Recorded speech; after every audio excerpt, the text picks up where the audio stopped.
Oke, terima kasih Bro Usman Hakim udah hadir meskipun terlambat. Anda punya waktu 10 menit. Sekarang jam berapa ini? Jam 11 lebih 7 ya? Sekarang jam 11 lebih 7. Anda punya waktu, sebentar sayang. Punya waktu 10 menit untuk presentasi dan memperkenalkan diri. Nanti akan di follow up dengan tanya jawab oleh 2 orang panelis independen yang hadir hari ini. Pertama Dr. Sirojudin Abbas, yang kedua Dr. Jayadi Hanan. Hadir juga Bro William, Ketua Fraksi DPRD Surabaya dari fraksi PSI, yang nanti akan mengelaborasi beberapa dari presentasi Anda. Jadi sekali lagi dimulai dari sekarang selama 10 menit, jam 11 lebih 8, untuk memperkenalkan diri dan menyampaikan visi misi Anda. Silakan Bro Usman Hakim.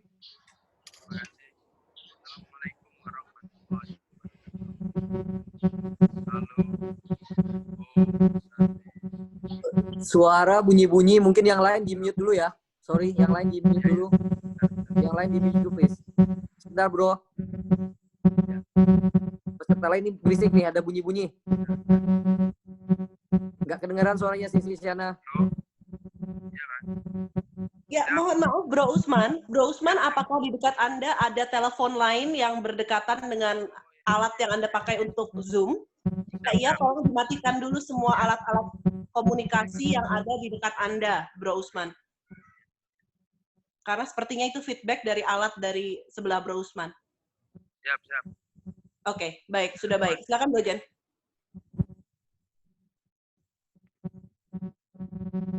Silakan Bro Usman dimulai. Ya. Assalamualaikum warahmatullahi wabarakatuh. Salam Om Swastiastu, Namo Buddhaya, salam kebajikan, rahayu. Masih bunyi-bunyi si Sisyana? Ya. Masih nggak kedengaran, Bro. Suaranya. Oke. Handphone dijauhin, handphone. Handphone dijauhkan, sepertinya ini dari masalah headset-nya ya. Bisa tidak usah pakai headset nggak ya, Bro Usman? Oh, udah pakai headset. Nggak usah pakai Nah, headset. itu lebih bagus. Iya, sudah. Dicopot saja. Kita semua di sini juga nggak ada yang pakai headset. Halo, dengar. Jelas, Nah, Pak? ini akan lebih baik. Itu lebih jelas. Itu lebih jelas. Ayo. Oke. Terima kasih. Assalamualaikum warahmatullahi wabarakatuh. Salam Om Swastiastu, Namo Buddhaya, salam kebajikan, rahayu. Nama saya Usman Hakim, asli arek Surabaya, kelahiran 12 April 1975, tempat tinggal daerah Sidotopo Wetan, Kecamatan Kenjeran. Jadi yang saya perkenalkan, saya lahir di kota Surabaya asli, dan kebetulan saya mengajak pasangan saya, wakil saya, Gus Sirojul Alam. Beliau alhamdulillah di bidang agama dan termasuk di bidang kebudayaan. Jadi Ya, aku ngapain sekarang? Mami dong, sama Mami. Ya. Jadi saya ingin memperkenalkan visi misi saya untuk kedepannya kota Surabaya. Mengapa saya menjadikan Surabaya kota pos metropolis, teduh dan beriman. Bahwasanya kota Surabaya ini sudah teduh dan sudah nyaman. Nah, jadi mengapa ini saya mengajak bicara metropolis, jadi mengajak untuk kedepannya lebih maju dan lebih meluas. Dari seluruh mancanegara mau kita ajak bekerja sama dan untuk berbondong-bondong ke kota Surabaya. Jadi untuk memperluas dan untuk memperkuat perekonomian di kota Surabaya. Jadi untuk kota Surabaya sendiri, untuk pembangunan segala macamnya sudah bagus, tinggal kita meneruskan dan memelihara. Gitu aja, Bang. Halo, lanjut. Masih punya waktu 8 menit lagi cukup? Ya.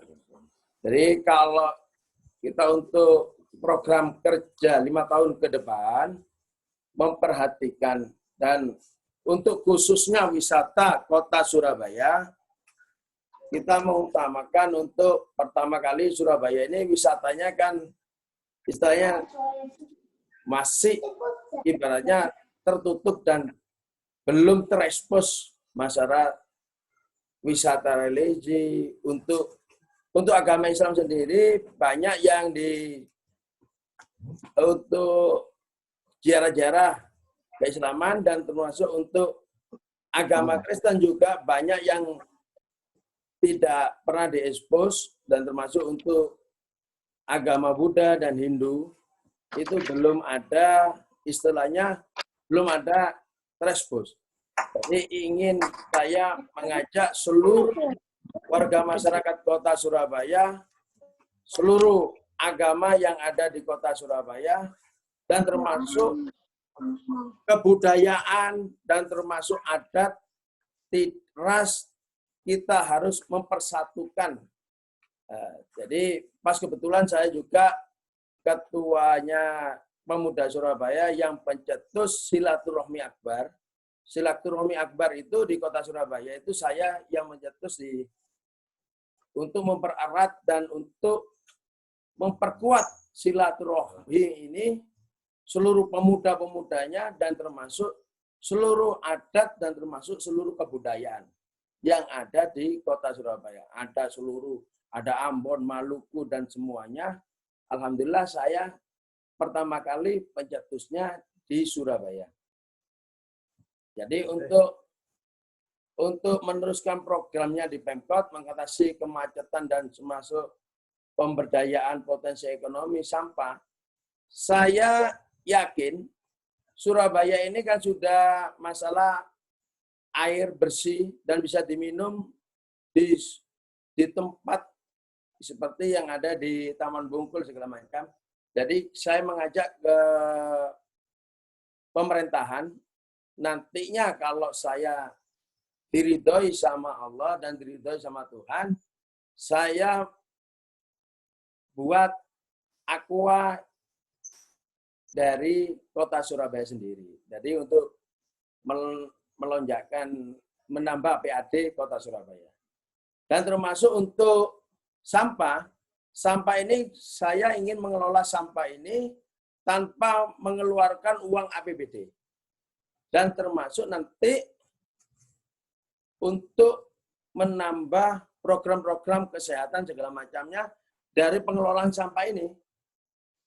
Nah, ini nanti kita juga bisa kerjasama dengan Swiss yang waktu pertama kali Ibu Risma itu menjabat, kita tawarin karena sekarang kontraknya sampah ini sudah kontrak dengan Jepang. Nah, berhubung kontraknya dengan Jepang ini tidak bisa menyelesaikan masalah, saya rasa saya targetkan 4 menit lagi. Ya, untuk sampah saya targetkan 24 jam mulai kampung-kampung kita bisa diperdayakan, ibaratnya itu bisa menjadikan tenaga kerja, ibaratnya menambah tenaga kerja. Gitu. Terima kasih. Cukup, Bro? Cukup. Bro Usman Hakim? Apa? Oke, selanjutnya saya persilakan kepada Dr. Jayadi Hanan terlebih dahulu untuk memberikan pertanyaan. Silakan. Oke, terima kasih. Cak Usman sama Cak Sirot. sama Gus Alam ya? Gus Sirot. Ya. Sirot. Oke. Terima kasih. Senang mendengar Anda berniat untuk maju jadi calon wali kota dan wakil wali kota Surabaya. Pertanyaan saya yang pertama. Siap, Prof. menurut Anda bagaimana situasi korupsi di Surabaya saat ini? Di mana saja yang masih ada potensi korupsi, dan bagaimana nanti kira-kira program Anda untuk mengatasinya? Ya. Ya. Sudah, Prof? Ya, itu satu dulu. Jadi, pertama, saya kalau Allah nakdirkan, Tuhan merestui kita punya target. Punya target awal, kita mengajak setiap hari Jumat. Kita pertemuan khusus dan wajib seluruh muspika dan termasuk aparaturnya di Pemkot pemerintah Kota Surabaya. Ini saya akan mengajak setiap hari Jumat. Saya mengajak setiap hari Jumat itu hari Jumat Keramat. Dari program untuk mengatasi korupsi dan termasuk bukan mengurangi, ini langsung kita bantai hari Jumat itu. Kalau masalah tanah kita cross-check-kan langsung yang bersangkutan dan termasuk lurah dan camat. Di situ nanti hadir setiap hari Jumat. Ada Kapolres, ada kejaksaan, dan ada termasuk DPR, dan termasuk Kajari, dan termasuk BPN, dan termasuk lurah dan camat. Kita wajibkan, dan itu langsung saya pangkas. Dari ibaratnya saya tindak langsung. Dan saya kalau memang itu melanggar, saya sendiri calon wali kota, saya siap melaporkan tahan. Kalau memang itu lurahnya yang bersalah, kalau itu camatnya yang bersalah, kita cross-check-kan memang betul ini haknya. Ibaratnya kita contoh tanah yang diserobot segala macam, ini kita fokus, langsung kita eksekusi di tempat itu. Jadi untuk ibaratnya kita tidak ingin tangan besi, tapi kita menunjukkan keterbukaan pemerintah Kota Surabaya ini di area Kota Surabaya yang saat sekarang ini, di pemerintahan ini, namanya pemerintah sudah keterbukaan, tapi belum terbuka luas untuk rakyat. Jadi ruang rakyat kecil ini belum ada. Nah, makanya kita punya program Hari Jumat Keramat.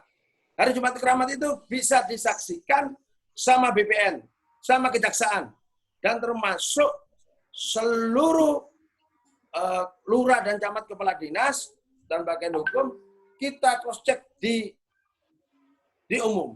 Jadi istilahnya kalau kita pakai 4 mata, ini tidak selesai, bakal tidak selesai, pasti teraniaya orang yang didolimi. Dan termasuk masalah perizinan juga.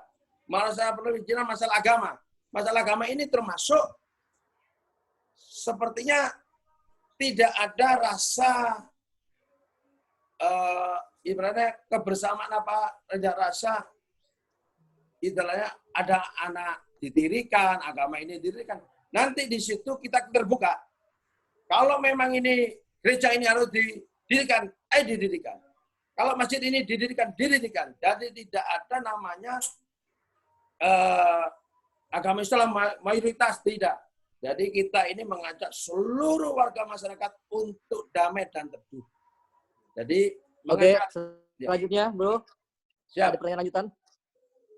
Ya, jadi kalau sekarang ini potensi korupsinya itu di mana saja ada? Ada di mana saja? Bagian mana saja dari pemerintahan Kota Surabaya yang saat ini masih potensial terjadi korupsi? Jadi gini, masalah korupsi ini saya tidak pernah membeberkan masalah korupsi. Yang saya tahu sendiri karena satu, untuk masalah perizinan.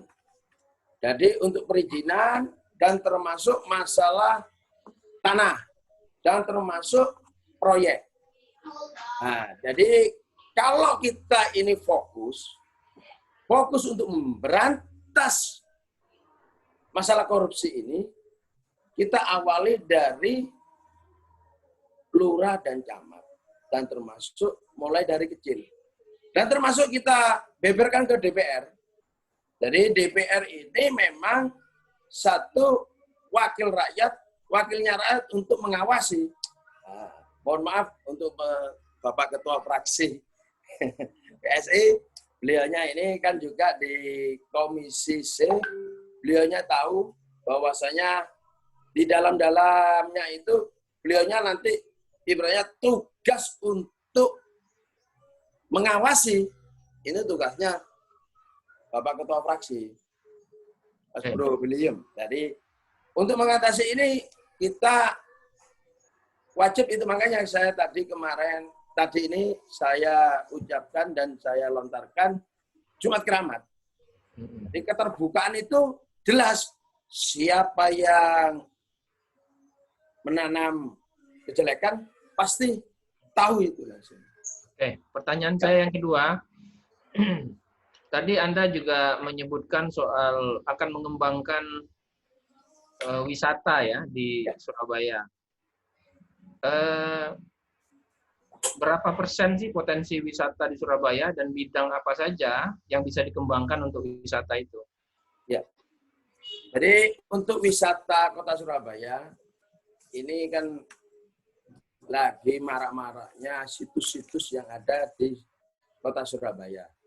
Jadi situs-situs ini yang sekarang ini untuk wisata ini ya kalau memang banyak yang situs-situs yang terpendam dan termasuk banyak cagar budaya peninggalannya Mojopahit itu banyak, peninggalannya Belanda banyak, tapi tidak terbuka untuk umum kecuali untuk agama Islam. Jadi sekarang nanti ini saya kalau Allah menakdirkan saya jadi wali kota dan wakil saya Gus Sirot, akan saya mengajak masyarakat khususnya Kota Surabaya, umumnya seluruh dunia, untuk melihat situs-situsnya yang ada di Surabaya ini yang terpendam.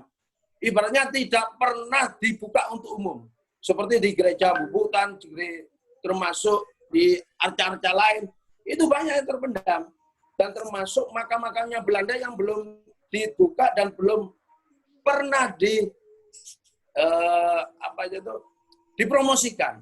Nah, rencana saya sementara ini yang pernah yang digalak-galakkan ini ya situs-situsnya Sunan. Nah, ini tanda tanya masuknya di mana, tidak bisa masuk menambah APBD. Nah, itu yang rencana kita mengajak. Berapa persen, berapa pendapatan yang bisa diperoleh dari wisata itu, dari pengembangan wisata itu, kalau dalam hitungan Bapak? Ya, jadi pengembangan untuk wisata ini saya mengajak untuk Kota Surabaya, apalagi saya orang Surabaya, dan termasuk saya ini seorang ketua pemuda di Kota Surabaya yang selalu mengawasi dan selalu untuk budaya Kota Surabaya ini kurang lebih 30%. Jadi kalau 30% kita galakkan lebih besar dan lebih ibaratnya lebih giat, lebih tekun. 30% dari apa? Dari pendapatan sekarang ini yang belum masuk di APBD, PAD-nya. Jadi sekarang ini 0 berapa gitu. Jadi kalau sekarang ini 0, berapa yang terlihat masuk itu di kebun binatang. Jadi lain-lainnya itu dikelola sama takmir dan termasuk yayasan.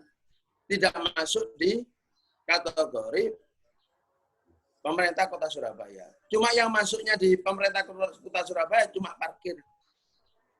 Oke. Pertanyaan saya terakhir nih. Anggaran atau APBD Kota Surabaya itu sekitar 10 triliun ya? Iya, betul. Nah, bagaimana cara Bapak dan wakil Bapak nanti mengalokasikan anggaran itu? Nah, jadi anggaran sekarang ini kan 10 triliun ini pas kebetulan tahun ini kan rencana ada kegiatan olahraga yang ada di Gelora Bung Tomo. Di dalamnya jadi tuan rumah. Jadi anggaran ini ibaratnya bengkaknya dari itu. Jadi pengelolaan ini akan saya ibaratnya untuk lebih hati-hati.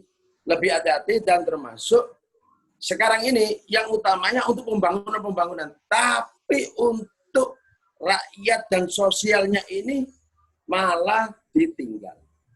Jadi pembangunan yang sekarang ini Kota Surabaya sudah hampir 90%. Jadi kalau memang ini untuk pemborosan, untuk menghabiskan uang, jelas bisa. Untuk dijadikan apa, sudah bagus dibongkar bisa.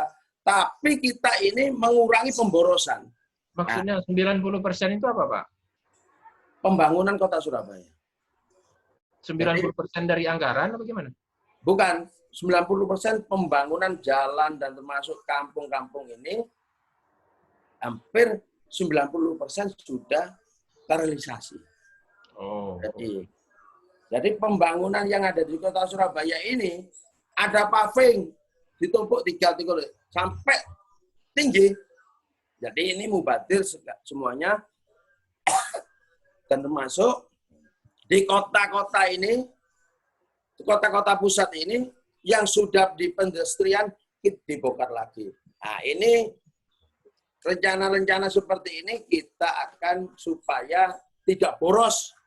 Oke, cukup. Siap. Ada pertanyaan lagi, Bang Jayadi? Sementara cukup. Ya, selanjutnya silakan Kanda Dr. Sirojudin Abbas. Terima kasih, Adinda Dr. Brojen. Oke, ini Pak, saya satu pertanyaan tentang ini aja, tentang perlindungan minoritas tadi disebut ya, dan terutama dari sisi budaya, agama, dan etnik. Iya, Sir. Bapak tahu kan waktu peristiwa kerusuhan di Surabaya terkait warga Papua? Papua, betul. Ya. Ya. Apa yang bisa Bapak lakukan bersama-sama supaya kejadian seperti itu tidak terulang, terutama terkait dengan warga minoritas seperti warga Papua di Surabaya? Jadi gini, saya jawab, Prof. Ya. Jadi saya selaku Ketua Silaturahmi Akbar, ada Papua, ada Ambon, dan termasuk ada Irian, ada orang Sumatera, dan termasuk orang Dayak, saya ketuanya, Prof. Di Silaturahmi Akbar ini. Dan saya termasuk yang mengamankan dan termasuk untuk berkomunikasi bersama Pangdam, Bapak Wisnu, yang karena kejadian kemarin, habis pertemuan di Mer, saya terus kurang lebih 2 hari kejadian itu. Jadi untuk mengatasi yang selama ini seperti itu, saya jamin, saya selaku Ketua Pusura, masyarakat Surabaya, saya menjamin silaturahmi Akbar ini dan termasuk silaturahmi ini setiap bulan dan setiap 2 minggu sekali kita merangkul seluruh suku dan agama dan termasuk para dekolektor, para preman, para ya istilahnya kalau di Surabaya ini alhamdulillah aman dan terkendali, damai, saya jamin. Karena saya ini selaku untuk melindungi HAM, melindungi termasuk yang betul-betul istilahnya non sewu kalau di Surabaya ini orangnya legowo dan termasuk kalau memang betul-betul salah ya bilang salah. Jadi mungkin kalau saya rasa untuk menangani kejadian-kejadian itu, saya tidak sombong, Prof. Saya selaku orang Surabaya, saya siap mengamankan dan termasuk membela yang teraniaya, membela yang ibaratnya yang ditolimi, yang dikucilkan. Jadi saya siap.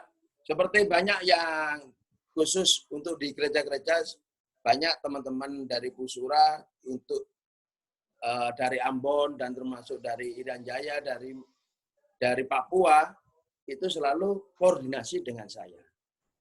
Saya siap menjamin. Oke, baik. Terima kasih. Terbukti dan termasuk tidak membedakan antara suku dan termasuk agama. Saya siap. Oke, baik. Oke. Karena ya Lanjut, terakhir ini, yang kedua ini soal tim nanti di Surabaya ini kan itu tadi kekuatan PDIP, kekuatan PKB, terutama NU-nya juga sangat-sangat solid. Seberapa baik Anda bisa meyakinkan jaringan PDIP dan NU di Surabaya? Ya. Jadi kalau masalah jaringan, langsung saya jawab ya. Ya, lanjut silahkan. Ya.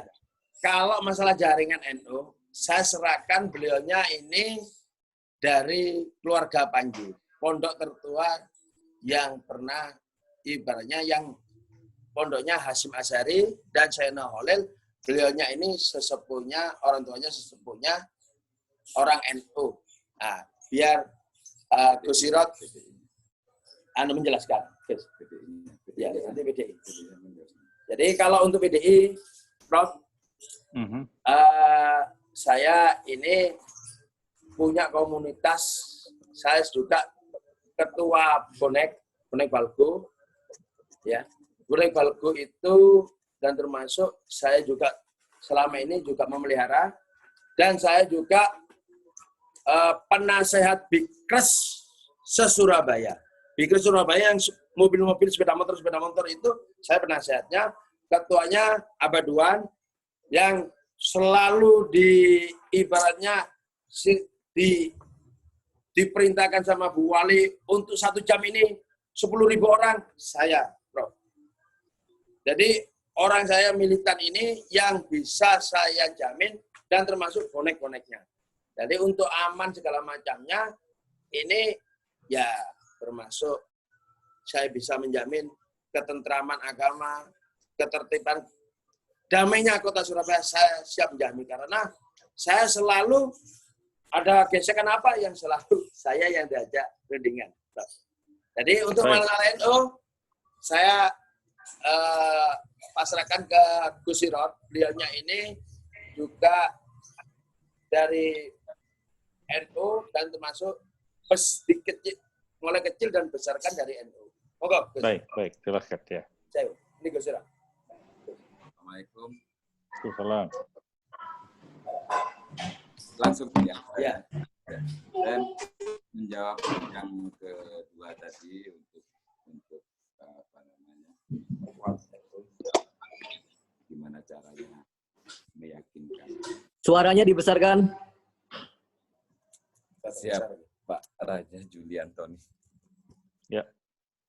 Ya, untuk NU insya Allah kami siap karena teknisnya mungkin kalau untuk apa namanya untuk pemenangan ini kita hanya sowan ke tokoh-tokohnya. Kebetulan sepertinya tokoh-tokohnya yang apa namanya beberapa kandidat yang untuk di acara ini sepertinya meskipun nggak ke saya tapi ke beberapa keluarga saya pamitannya. Jadi kalau untuk penggalangan apa namanya masanya untuk pencoblosan nanti NU kita tinggal nombol sowan ke tokoh-tokoh tersebut supaya yang berdomisili di Surabaya nanti bisa antusias ke perjalanan kami nanti. Ya, Gus. Oke, Sun. Halo. Selanjutnya, silakan Bang Sirojudin Abbas, ada pertanyaan lain? Cukup, Ada nih. terima kasih. Cukup ya. Cukup, terima kasih. Bro William, ada tambahan? Jen baru ajan apa mau di pause dulu sebentar? Azan nih. Ya, di pause dulu, silakan.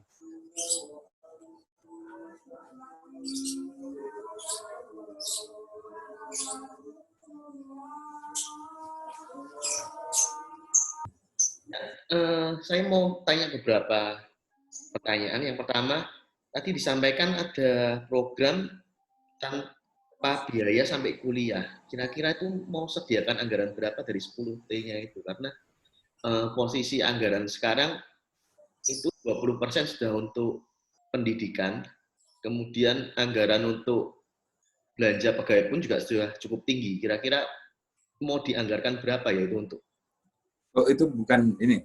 Ya. anak kuliah ya? Jadi Bukan dari gini, saya. Pak Ketua, jadi saya ini program untuk kesehatan dan termasuk untuk pendidikan, SD, SMP, SMA, dan termasuk kuliah. Jadi saya ini kan punya program dari sampah. Dari sampah itu bisa menambah APBD dan tidak memakai uangnya APBD. Tolong dianukan. Tidak memakai uangnya APBD. Kalau ini sampah saya kelola, tidak mengelola uangnya APBD.